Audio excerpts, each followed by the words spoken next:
My name's Brian Teall. I was a dentist, but I'd always been very interested in restoration, and I love repairing and restoring things. It's my main hobby. One day, my family and I were going a walk along the canal towpath, and I saw a path going off that looked sort of attractive.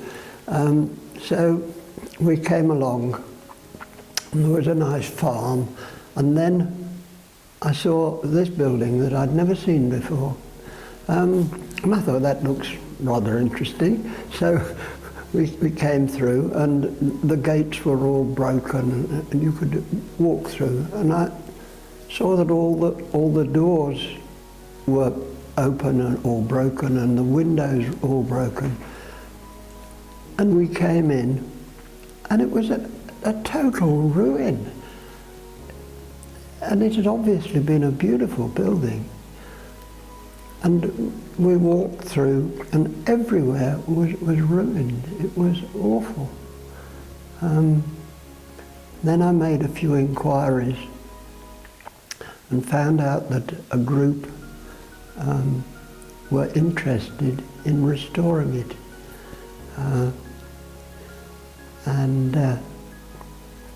I got in touch with them, and although I couldn't spare the time I was still working, I followed the restoration from the very beginning.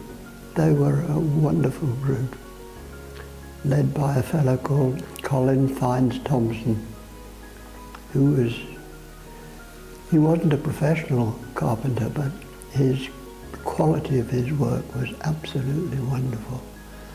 And I got to know Colin very well, and I used to come along when I could scrounge a bit of time off. Well, as I say, it's very unusual in that it's 5 buildings of different ages. And it was in such a terrible state. You know, I saw it. The vandals had got in, and they rode motorbikes up the staircase and totally ruined it.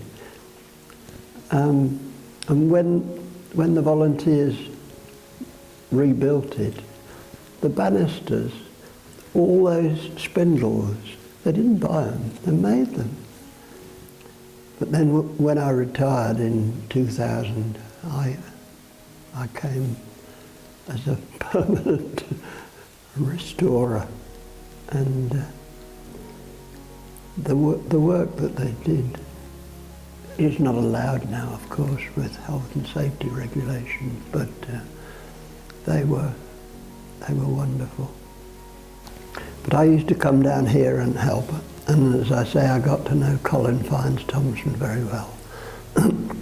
When Colin rebuilt the jettied building, North Warwickshire, who are the supervisors of all restoration work, they said, yes, it's an excellent job.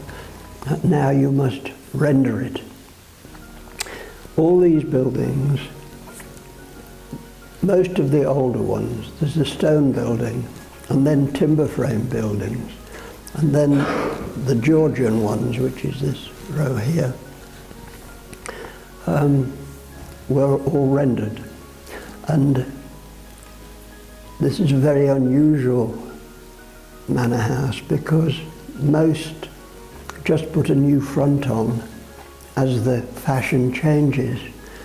But here they didn't. They built a house next door, and then a house next door, and there's 5, as you know, from the stone building up to the Georgian ones.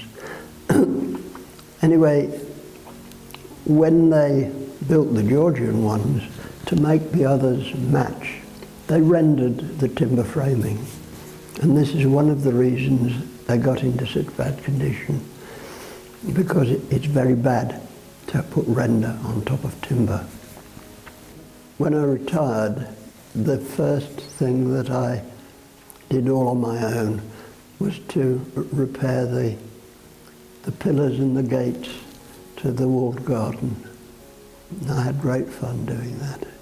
They were in a terrible state. The pillars had all, crumbled, and I didn't make the gates. I had those made by a blacksmith that I know. As I say, Colin was in charge, and he was very, very good and very tactful. So he would never say, you do this, would you like to do this? And he was always sort of hovering in the background to assist, but never, you've done that wrong, or anything like that. He was wonderful, really wonderful. It would be nice if they could get the barn done. Well, Colin intended to do that next, and he would have done it, but they're not allowed to now. It's got to be done professionally. It's a tragedy, but that's the law. Can't do anything about it.